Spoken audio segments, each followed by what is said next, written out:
If you look at the valuations that these companies, these non-existent companies are raising money off, there is no way in the world that they'd be able to raise that money from professional investors, from venture capital, from people who are not emotionally attached to that business in some way, shape or form. I mean, it's interesting you say that, and I may be making a sweeping generalisation here, but I personally don't feel I am, which is to say that I believe that most of the people investing in a lot of these, funky-looking brand, but early stage businesses, have to be doing it more from an emotional attachment than financial sense. Because if you look at the valuations that these companies, these non-existent companies are raising money off, there is no way in the world that they'd be able to raise that money from professional investors, from venture capital, from people who are not emotionally attached to that business in some way, shape or form. I mean, it literally, some of the valuations these guys get, it's literally like getting a gift from mom and dad to set your business up. I guess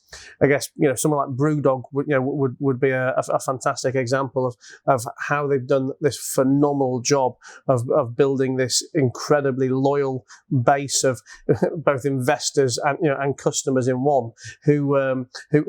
buy their premium product at a premium price and have the pleasure of investing in that business at an utterly insane valuation. And yes, you say that there's some of